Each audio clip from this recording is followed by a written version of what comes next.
Welcome to Primetime Super Friends, the show that promises to put the arrow in your quiver, the flash in your pan, and will probably shit all over the bats in your belfry. I'm Michael, your guide to Central City, and to my left is our Starling City specialist, Jeremy. Hi. And to my right is our guru of Gotham, John. What's up, everybody? If you're new to our show, it's full of spoilers and shit talk about the shows Gotham, Arrow, and The Flash. So if you stick around, you've been warned. Super Friends, the legendary superpower show. Without further ado, let's get into it with Arrow.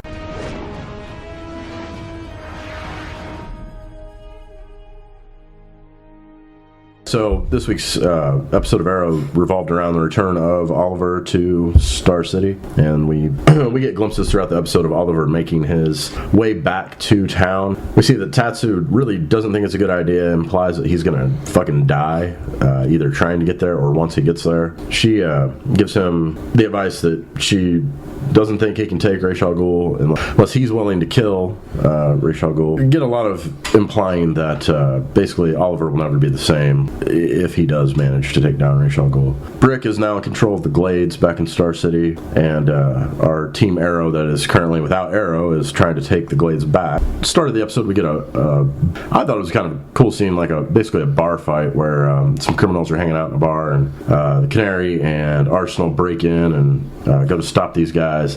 One of the criminals refers to Arsenal as the Red Streak. You're that red streak I've been reading about on TV? Wrong city.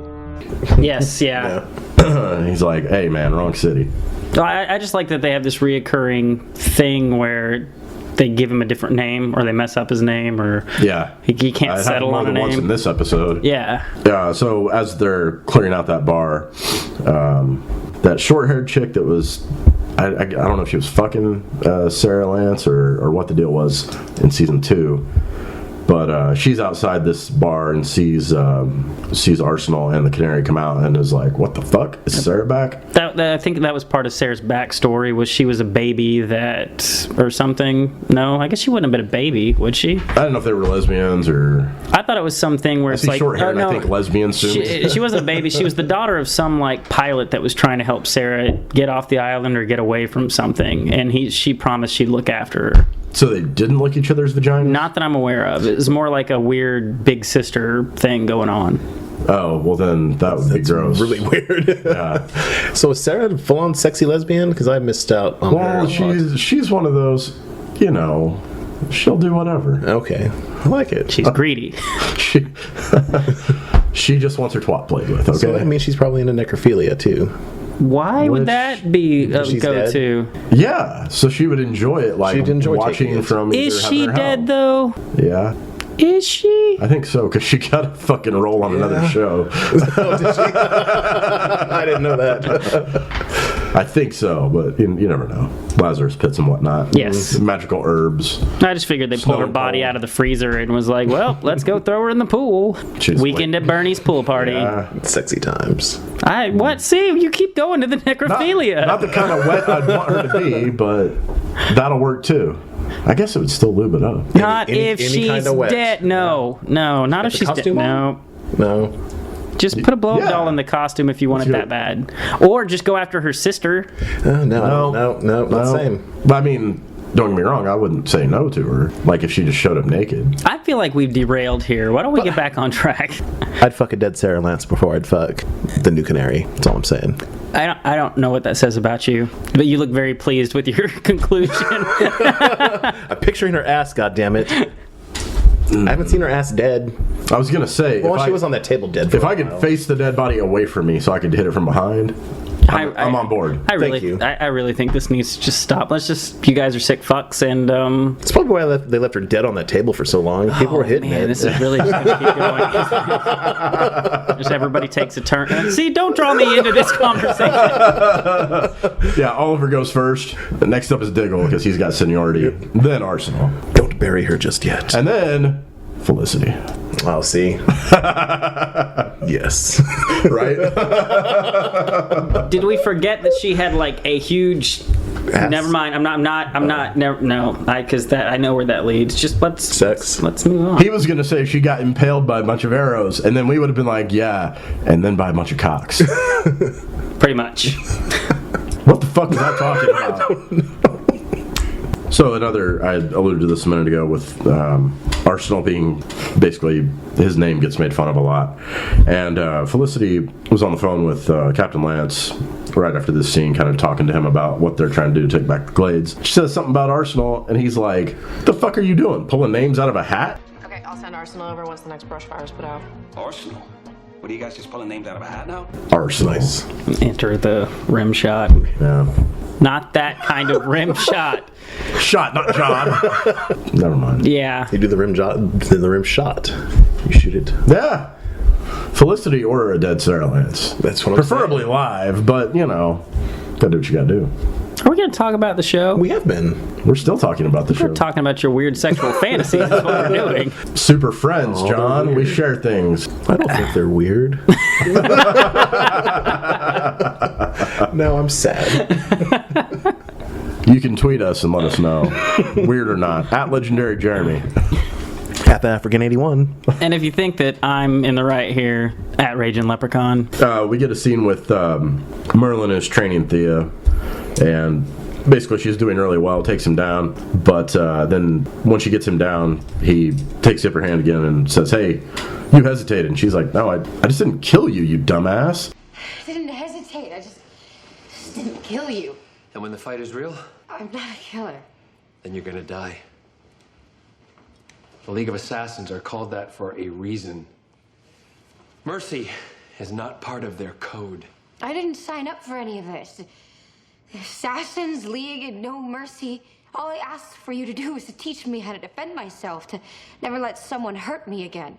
And now you face people who want to kill you. To prevent that, you must kill them first. I actually thought that their storyline was going to end up just being redundant this week, but I did like the flashbacks. Yeah, and that's what kind of is next to my list here to talk about. We had this episode, aside from being the return of Oliver, kind of served to be a pseudo origin story for Malcolm Merlin.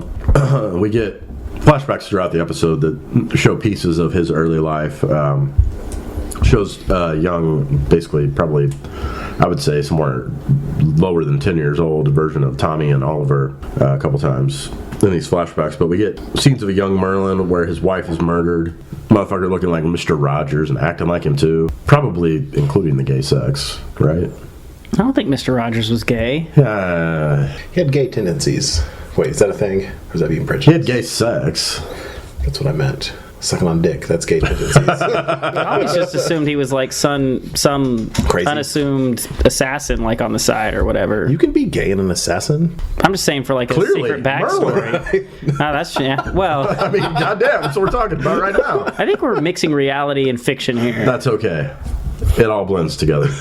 Anyway, basically, Merlin promises Tommy nothing bad will ever happen, blah, blah, blah. Of course, that's a bunch of bullshit. We see glimpses of his roots as a magician, pulling coins out of motherfuckers' ears. So meanwhile, back in Star City, Arsenal meets up with Captain Lance to talk to him about some stuff. And I liked this. Captain Lance is like, hey, what's up, Roy Harper? Captain Lance, Harper. I'm not sure what you... Look, I seen you wearing a red hoodie. I seen you shooting arrows at people. You think I don't recognize you with a little extra leather and lace? He's not an idiot. Which was nice out of a TV show. Right. Yeah. But yet again, he's seen the arrow several times and can't put that together. Can't get the title character. Yeah, well, and I've only known you pretty much your whole life, but no clue it's you under that hood. my mind immediately went to Commissioner Gordon and Robin, who just wears the fucking mask. The domino mask, yeah. You can't see my eyes. You don't know who I am. And then we won't even talk about Superman. Yeah, don't go there. Comic books. Logic doesn't need to apply.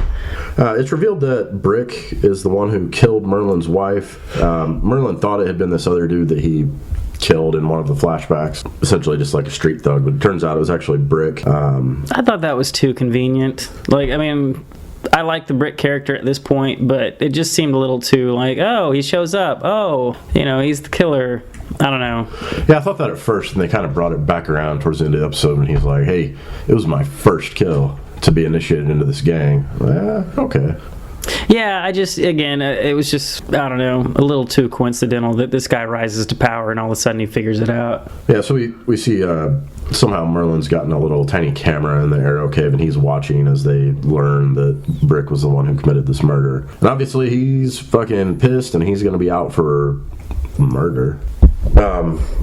And kind of throughout the course of the episode, we get this weird thing where this guy that's been one of the main villains for the last 3 seasons, he's kind of being painted as this dude that, Merlin, I mean, that means well, but he goes about things the wrong way. Talking about how he was trying to better the city with the undertaking from season 1. How he was trying to do the right thing somehow by fucking having his daughter murder someone against her will. I don't know. I see villain.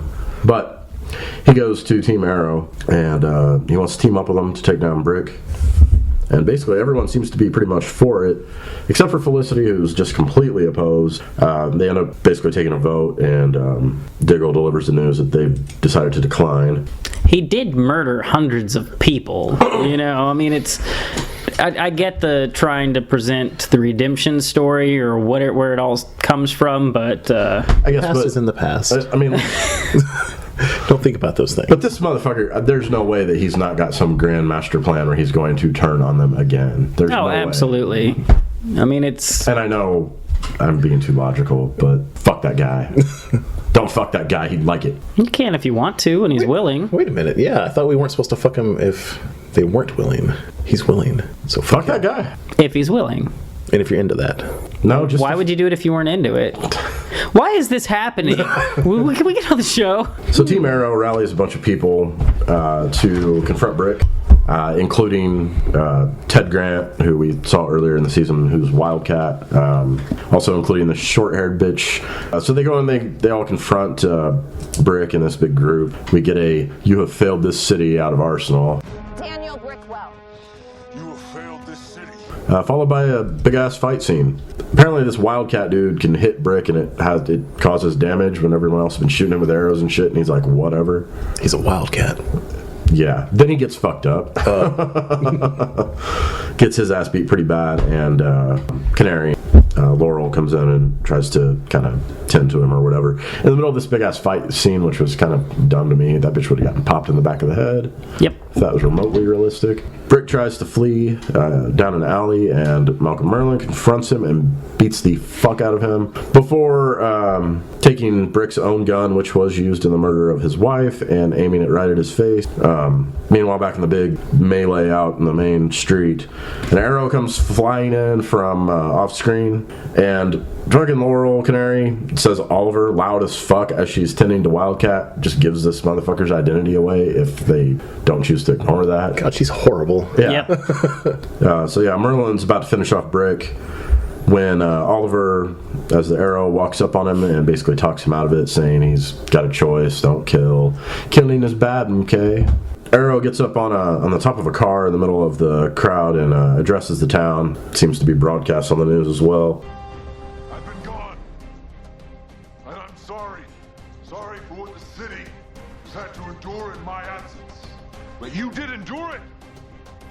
And the evidence of that struggle is lying at my feet. You did not fail this city. And I promise I will not fail you by leaving it again.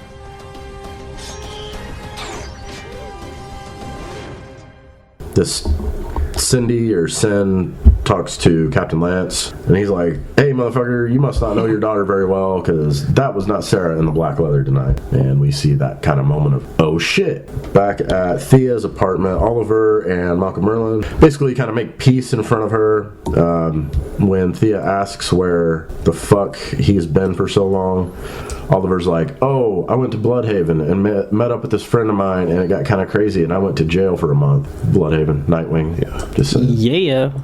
That's one of my fucking shining lights that maybe they'll tie in Titans. That'd be amazing. Was this the show that mentioned Bloodhaven before, or was there another show? They mentioned Bloodhaven was on it Arrow episodes. Okay. Yep. Yeah. Mm-hmm. So Oliver talks to Merlin, and I mean, he's obviously not happy with the guy, but he says, hey, studied under Ra's al Ghul, I need to learn how to kill this motherfucker. And we get, Merlin seems to be telling Oliver, like, if once you kill, it changes you, blah, blah, blah. And I don't know if we're just discarding all the motherfuckers that he killed before, but it was weird. Past. Yeah. He killed a lot of people on that first season. Yeah, he did, because that was one of my problems with the first season, was the fact he was just going around killing people left and right. Yeah, and then our last scene of the episode, we get Arrow returning to the Arrow Cave and basically telling them all good job. Conspicuous by her absence is Laurel. But everybody else is there. Felicity gives Oliver a big hug and seems to be glad to see him, until he reveals that he's planning to enlist Malcolm Merlin for help. She loses her shit, goes outside to get some air. He follows her out there, and we get a little confrontation where she basically says, hey, you supposedly loved Sarah and Thea and whatever, and you aren't doing right by them. I don't want to be somebody that you love. And we end for the week. No. So yeah, it was a good episode. I don't think it was their best episode, but I thought it was a little anticlimactic. Oliver coming back, because nobody really seemed all that shocked by it. After thinking he was dead for however long it's supposed to have been. I kind of like that, because they're like, he's come back before. It's not that surprising that he's back again. They thought he was dead on the island, yeah, etc. So, all right. So next up, John's going to fill us in on Gotham. This week we had the Fearsome Dr. Crane was the episode. You know what? I didn't hate this episode. I'm just going to put that out there right now. I'll give them credit when I feel like they deserve it. And this one was, I think, better than a lot of the episodes have been. It's definitely the best episode since the break. Like, they didn't fail, but it's like a D+, right? I think I'd give it a C. A C, yeah. Give it a C. No, it was not average. It was worse than average. I mean, not for that show, but for... It was above average for that show. Anyways... A show. It almost feels like using a regular grade system is too high. I think I need to give it like a needs improvement or something. A 3 out of 10 or something. Yeah, but what's below needs improvement? Just shit sucks balls? Yes. So they're not there this week. Okay, That's so next week. If you're still listening, let's get into Gotham here.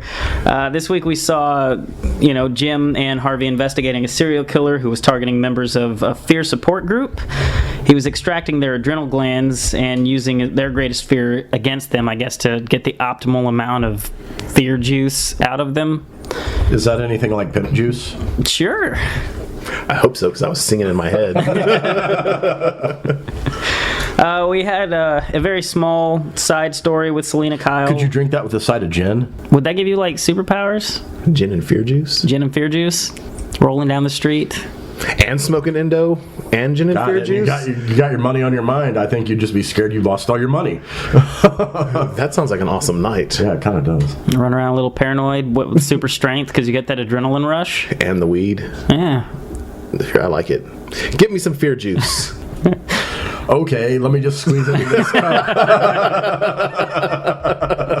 I don't want to drink anything that comes out of your body ever for any reason at any time. We had Selena Kyle pop up in Jim Gordon's house, basically say, I didn't see shit, man, so I'm off the hook here too, right? I don't know where that's going. I guess we'll see as the time goes on. I still don't think she saw the dude's face, or bad writing she did, and we'll find out later. Throughout the story, we find out that the real killer here is Gerald Crane, who was, Jonathan Crane's dad. This is the kind of thing, though, and this is where I will give it credit. For once, we didn't see the actual Batman villain as the Batman villain, essentially. We did get, a setup as where it was coming from. We didn't, long story short, in the end, Bullock had a good story through this episode, I thought, where he was going to the support group, talking about how he was afraid he was going to die alone. Crane's there. He gets suspicious. There's a female involved that Bullock's interested in. I'd admit it. They chase them down because he's trying to kill her and attempt to catch the doctor, but he gets away. We did have the small cameo from a kid playing Jonathan Crane. I was good with that. It wasn't... The kid looked the part. Yeah, he was lanky, kind of tall, seemed a little awkward, and he wasn't wearing a Scarecrow mask or a Scarecrow t-shirt or singing. Around his neck. He wasn't singing "If I Only Had a Brain" or anything like that, which was nice. That's why I'm trying to give this credit out of his pocket. In comparison. At least it was subtle, and it was very subtle. It was not very subtle. It was... They were working with fear, and the last name is Crane. Even if you just watch the Dark Knight movies, you know who he is. But I'm saying, for once, I didn't feel like they were he didn't come in and be like, "Oh, call me Scarecrow, Dad." True. That's true. Have his face shaded, or anything like that. So I'll give them credit. That's the kind of subtlety I can live with. We had a side story with Cobblepot and Maroney, where essentially Fish outed Cobblepot finally to Maroney, talking about, he's been in bed with Falcone the entire time, or Falcone, however you want to say it, which leads to him trying to kill the Penguin. They had a moment in this episode, though, that I was really, if they would have capitalized on it, I think, to me, it would have given this show a little bit of force that it's been needing, where Maroney gives Penguin a gun and they're swapping truths, and Penguin goes to shoot Maroney because he realizes that the jig is up. He knows he's in trouble, and Maroney's like, I filled it with blanks. You're not going to do anything, or whatever, and he pulls the trigger 3 times, ready to kill him. I would have liked to have seen him kill him. To me, that would have given it an edge. Like, oh shit, he's serious. This isn't just a whiny little dude who's trying to play a game. Like, he's out to get it. Which maybe they thought that was going to happen by the fact that he did pull the trigger, but it wasn't quite enough. Well, and I'll take that a step farther, because that was the point where this episode took a fucking tailspin for me. I'm assuming you're going to talk about it in a second, but the chase through the junkyard and then the compactor and all that, where I'm just sitting there like, I know this is supposed to be suspenseful, but they're not going to kill the fucking Penguin, and this is fucking stupid. Exactly. Wasting time. That's the wrong storytelling, and that sums it up. We know he's not going to die. I mean, he isn't going to die, unless we find out he had like a baby penguin somewhere, and that person was named Oswald, and he's going to grow up to be the Penguin, which would be another shitty story. Who actually we know he's not going to die. I thought that the way he got out of it was paper thin, and the scene went on for too long. He's like, I called Falcone, and he's going to come down here and kill you and your family, and then the guy just runs away. Like, Maroney's not going to know who he is, where his family is, and what's going on. It didn't make a lot of sense to me. But still, not the worst story we've seen from those characters. We had a very minute amount of Fish this week. But even that minute amount annoyed the shit out of me. Yes, it did, especially the end. She went back to the like long drawn out 1940s accent she was using in the first part of the season. Bitch needs to die. I was disappointed with that. And I mean, let's go ahead and talk about the cliffhanger. I'll do it myself. I mean, Yes. that cliffhanger, did anybody give it crap at all? Like, No, and it I was didn't even so understand it. so cheap. Yeah, it was a mercenary. Stop the boat. Fish is trying to escape on a boat, getting away from Gotham. Trying to play the game and get Penguin outed and killed along the way, saying she's going to come back, blah blah blah. Then she talks to the boat captains, like, you have to get me out of here, and he's like, I'll get you where you're going safely, don't worry about it. Mercenary at the very end of the episode, and this is supposed to be like the what moment, bust through the door. She's not safe. I don't know if she's supposed to recognize this guy or anything, but they look at each other, and then they go to the freeze frame of them jumping through the air, wanting to kill each other. She's about to tackle some fucking dude twice her size. And that's the thing, like, something like that works on a comic book if it's set up right, but on a TV show, it's just like, I felt like this was the end episode of Full House where everybody's laughing and they pause and freeze frame as the credits roll. I hope when they start this next episode of Gotham, they just show that motherfucker lay her the fuck out with one punch. And she's dead? Yes. No. Drown her. Yeesh. Feed her to a shark. Feeding fish to a shark. It makes sense. Exactly. They just find some way to make her try to fuck the shark. Because I thought she was going to try to fuck that captain when he first walked into her. Just every way All right. Cut that bitch's head off, then throw her, both the body and the head, in the ocean.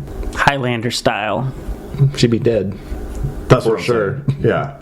Yeah, I wouldn't hold your breath on that. Did she growl? Yes. Like when she lunged at him? Oh, it was so bad. It was so bad. She growled like a fucking animal. And then one last. I think it was supposed to be sexy. I think it was. But it was fucking disturbing. They probably rolled around on the ground and had some sex. Gross. Oh, what if that's where it's going? That wouldn't surprise me. Yeah, no, it wouldn't. An ex-lover. That would do it. He's there to save her. And he's like she set up the boat being taken over. With his dick. Yep. He's gonna make a fish kebab. See, now you guys are making me hate this because it might be right.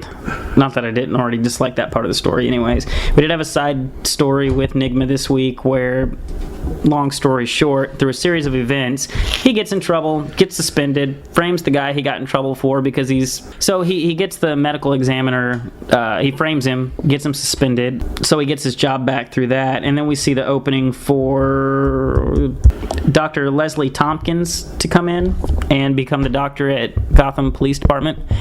And we see Jim, again, this was one of those things where I'm like, all right, we're on track. I see the dots connecting, because now she's going to work there, which will lead to other storylines. Then they do this weird dialogue where she's like, you're going to have to kiss me. And he's like, no, people are watching. Like, that is not the craziest shit anybody has seen in that fucking police department. And then they end up making out, and everybody stops and watches, which, again... They should have slow clapped, if anything. I just, everything that goes on in the police department, I just want to burn to the ground, because it's just the worst. So I assume this is going to be her window into Bruce Wayne's world, because you go comic books and whatever, she's basically a mother figure for him. Right. So I'm assuming this is going to be how she gets in with that. You assume that because, we could probably come up with a good story there. All right, you've got a point. That's all I'm going to say about that. I don't know. This episode, like I said, I'm not going to crap all over it. I feel like in comparison to where we've been with this show, it was definitely, I'm not going to say a step in the right direction, because I've said that before, and then they just kind of sat down and then crawled back the other way.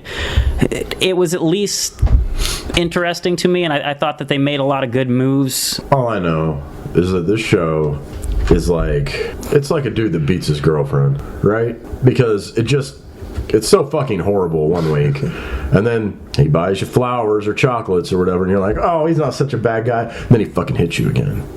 We're gonna get hit again next week, I guarantee it. Man, you really just made me feel really bad.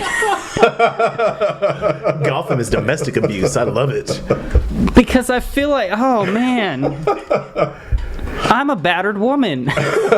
We all are, John. Or at least battered, significant other. I mean, it could be a lady beating a dude too. It happens. They need to put us in those fucking NFL commercials that they have. We're talking about it. Gotham. Stops with me. You just see motherfuckers turn the TV off. That's a fucking YouTube video. All we need is a gray sheet to put behind us. Oh. Can it be a white sheet? You got plenty of those. Come on, man. You set it up. I'm sorry. Better episode than it's been. I was actually interested all the way through this one, with the exception of the junkyard scene. So please do more of that, Gotham. Please. More of the stuff other than the junkyard scene, just to be clear. And other than the fish stuff. Well, and it's not to get back into it, but the other part of that was I like that they concentrated on some very isolated stories instead of let's include everybody. Because maybe that's part of the problem, is that they're just trying to cover too much that's not interesting. Yeah, because that is part of the problem. I did leave out that there was the small scene with Bruce where he essentially dismisses Gordon. Told Gordon to talk yeah, saying, you're not going to get this done. So, and I forgot about that. I apologize. But it was quick and it was to the point, and I'm okay with that kind of stuff. Yeah, they don't have to have everybody on every episode. I mean, the episode of Arrow we just talked about, there was no Ray Palmer whatsoever. Right, yeah. You can leave it off for a week. It's cool. So maybe they're taking some notes. I don't know. We'll see as time goes on, I guess. All right, so getting into The Flash this week. The show starts off with a daring rescue by Barry. He saves a couple that's trapped inside of an upside-down car just moments before it explodes. Barry is given a heartwarming thanks flash before taking off to Star Labs. Sorry to cut in, but I gotta say, I loved that, because it was they flat out was oh, everybody calls him the Flash now. Yep. It's not oh, he's the Hood. Oh, he's the guy in the green hoodie. Oh, it's that guy. He was the Flash. They've had half a season of the streak, just for the record. Yes, but it was, to me, I guess accepting that it's a superhero show. Why are all of his names synonyms for getting naked and showing your shit? The Streak, the Flash. I think it's just because over time people have made those a thing. Because the Flash is a fucking pervert. And we'll see more of that later in this episode.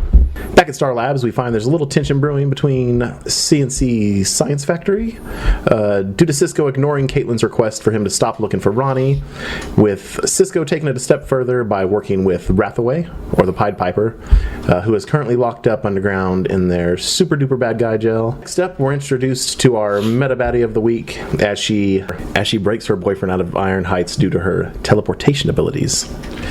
Her name is Shauna Baez, aka Peekaboo from the comics, and given the name this week by Caitlin, who cutely says, It was like we were playing a game of... Peekaboo. Come on, can't I name one? while investigating the escape at Iron Heights, Barry finds some bad dude particles sprinkled about and takes them back to the lab for further research. Before doing so, Barry gets a short but sweet visit from Papa Flash, set up by Joe. While doing science on the bad guy particles, it is discovered that there is a metahuman involved, and it wasn't the dude that broke out, it was Shauna. Joe and Barry go off to do some cop stuff, and Cisco goes to pay the Pied Piper a visit. After an awkward back and forth, Rathaway reiterates that Cisco will let him out when he's ready to find out the answers about Ronnie.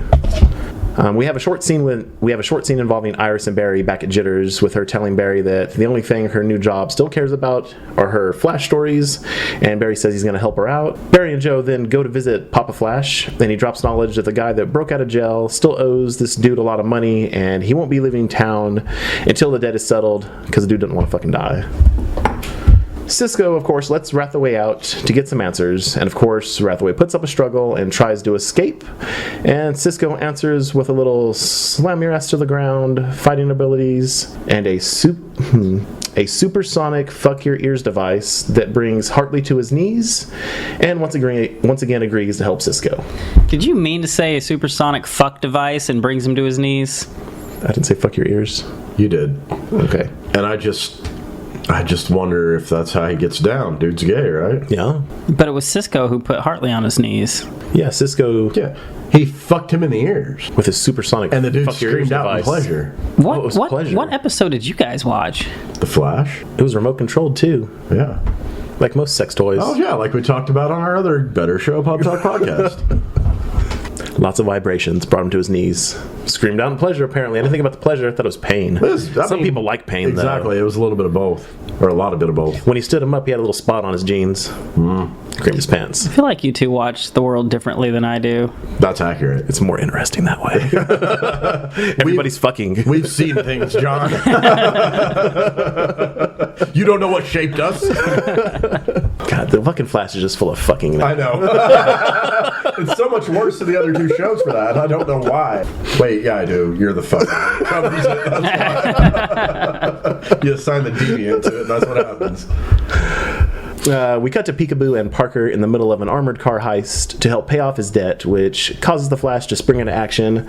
Kind of sucks because at that time, it seemed like Barry and Caitlin were in the first stage of getting their fuck on, and by that I mean flirting about how much they have no lives. Was that just me? It seemed like they were flirting, right? No, big time. Oh, And absolutely. for the record, like, she's moved into, fucking sexy? Yes. Yeah. Like, I always thought she was cute, but something about this episode, maybe because she gets drunk. I was going to say, At the because she karaoke was in bar. her underwear for a second? Yeah, that wasn't even it, though. It was before that I was like, I would fucking wreck her in a flash. And when she turns into Killer Frost, you know how to prepare yourself to fuck her. You just get that device we talked about for the fleshlight, Yeah. get your dick ready, Warm it up, now you fuck and her. melt her pussy. It all comes full Or circle. asshole or mouth. Whatever she's into. You really are a deviant. You know that? I was right there, so I don't. Yeah, but he set it up. You just spiked the ball. All right, so back to the metahuman showdown. Turns out that Barry comes up a little short, and teleportation beats out speed this time due to Barry getting shot in the neck, and his super speed saves his neck just in time as he's able to grab a bullet because he's faster than a speeding bullet. But you just said that he came up short and got shot, and all I can think about is dicks. I'm sorry, Samson. I'm sorry. It's called the Flash. Barry then tries to get a little more screen time with Iris this week, but gets cock blocked by her boyfriend, asshole, because apparently they're going to go to dinner with his mom. That's not right. That's her friend. That's his friend. He should be able to hang out with her. But he got cock blocked. So Barry then calls up Caitlin, and they agree to meet up at a karaoke. All right, but that's his friend that wants to fuck. Yeah. Or that's her friend that wants to fuck. Mm-hmm. That is not. I get it. That's all I'm saying. It's cock blocking. Barry wants it first. You don't want to block the cocks that are coming at your girlfriend? Oh, yeah, I guess that's true. Yeah. He then calls up Caitlin, and they agree to meet up at a karaoke dive bar frequented by the bad guy duo of the week. Caitlin shows up all sexified and they bond over how they keep going after the wrong people. At that point, Caitlin proceeds to get shit-faced. That leads to a bit of singing of the great song Summer Lovin' by Caitlin and Barry. Did you guys know that the Flash was on Glee? I did not know that until my daughter pointed it out. Then I'm like, oh, Jeremy should know that. He used to watch Glee. I watched like the first season and a half. Wait, he was really on Glee? He was on Glee, yeah. He was like a main cast member. So this was just an excuse to let him sing. Yep. Another side note, I believe the chick they just cast as Supergirl was also on Glee. That's actually how I knew he was from Glee, is because I read the story about Supergirl and it mentioned the Flash was also a Glee alum. Eventually we're going to get a superhero crossover musical, right? I'll allow it. Yeah. I think they did that on Brave and the Bold. I'd watch the fuck out of that. Back to Cisco and Rathaway doing their little detective work. We find out that another doctor specializing in splicing and fusion has fused himself with Ronnie, causing Ronnie to be a bit of a prick. Rathaway uses this revelation as a diversion, pulls his gross-ass earhole weapons out, immobilizes Cisco, crushes Cisco ear vibrator controller, and escapes. Horrible descriptions. No, fantastic descriptions. I was just thinking we'd expect nothing less. Back at the bar after Barry and Caitlin were done singing, Barry gets hit on by some hot chick who smoothly gives her his number and pretty much leaves the ball in his court, which is a smooth-ass way to give someone your phone number. I touched my phone to yours. I don't know that works. Now you've got herpes. Phone herpes? Yep. Ew. Were they in cases? Were they protected? I don't think they were in cases. I don't think they were, because how would that work if they were? Unprotected phone sex.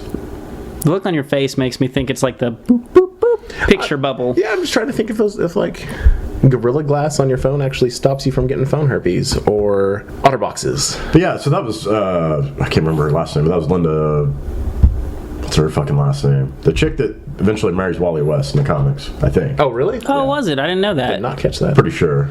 That's awesome. Oh, they have talked about Wally's going to be on the show. I'm pretty sure that's who that was. Neat. Which Barry may have dated her in the comics as well, I can't remember, but I know she ends up marrying Wally.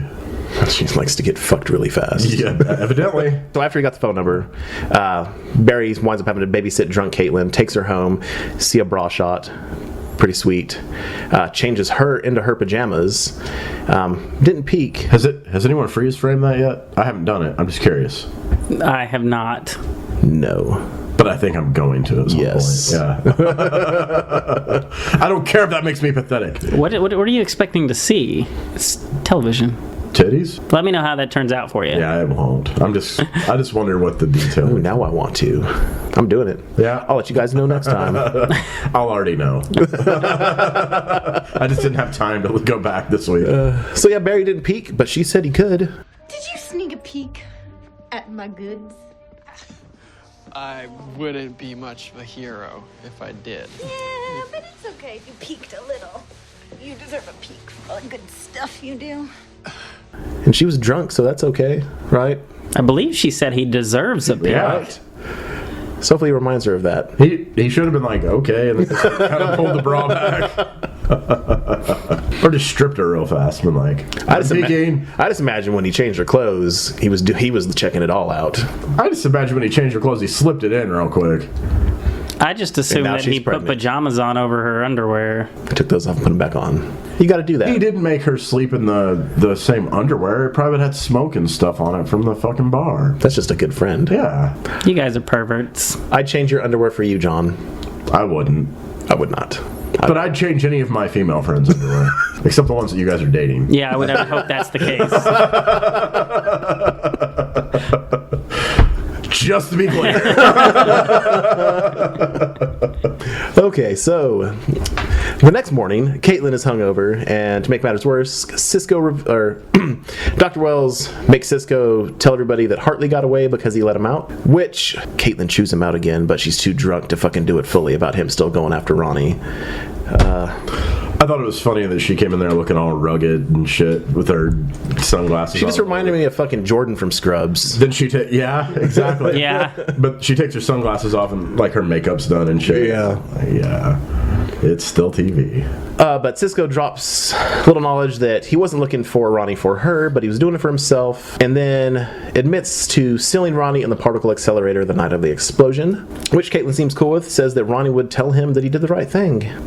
Meanwhile, Dr. Wells has discovered Peekaboo's weakness in the fact that she can't teleport when there's no light present, meaning she has to be able to see where the fuck she's going to be able to teleport there. While they're figuring this out, Barry gets a call and finds out that his father's been stabbed with a knife. He's in jail, I'm saying. Barry and Joe talk to Papa Flash about the stabbing, which he says was done by one of Marcus's goons, the dude that Peekaboo's boyfriend owes money to.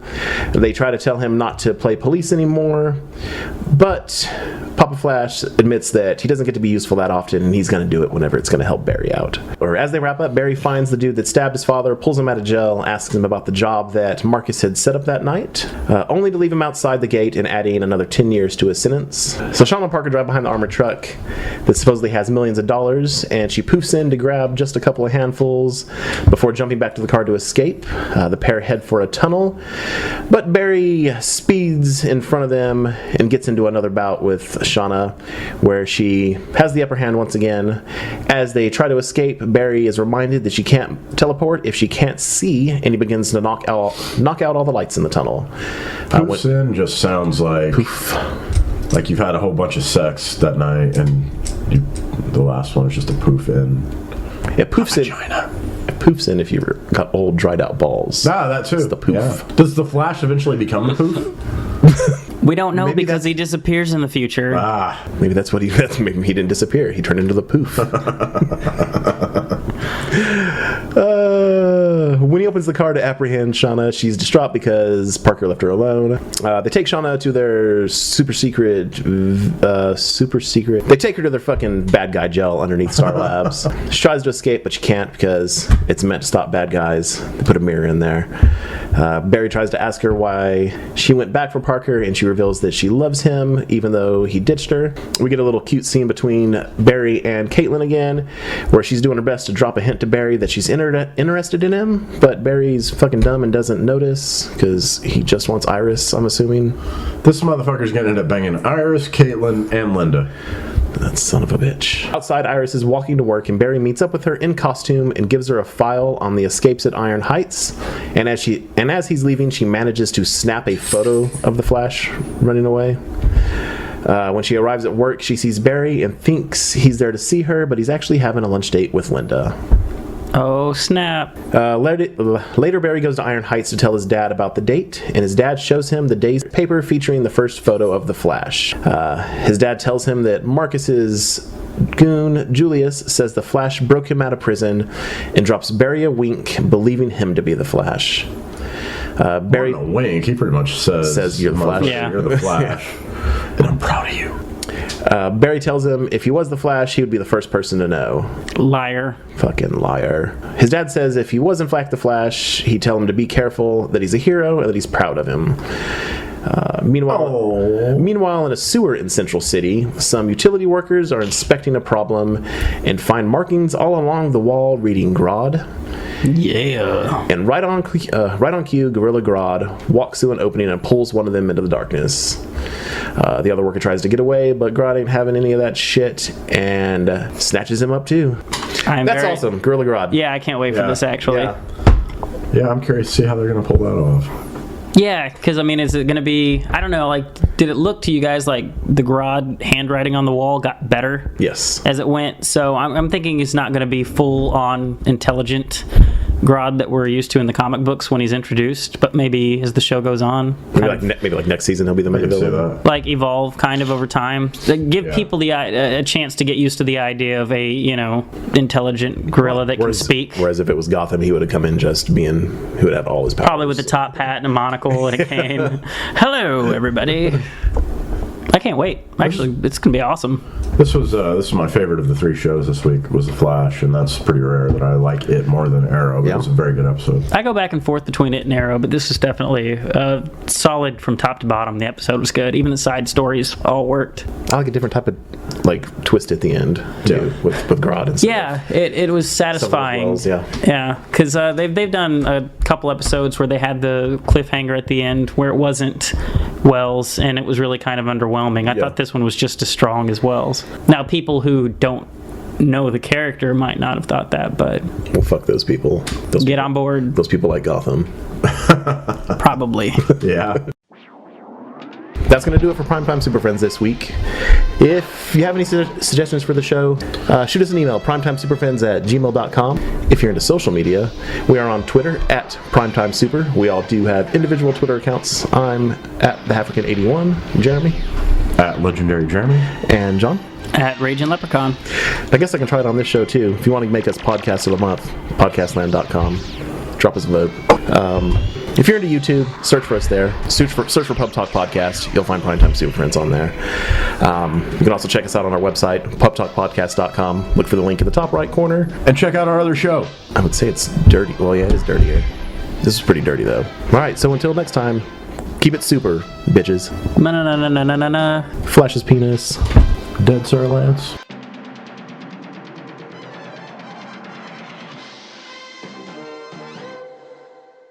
Ooh, that's better. Live Caitlin. That's better. Yes, okay. Yes, especially now. She was fucking sexy. Yes.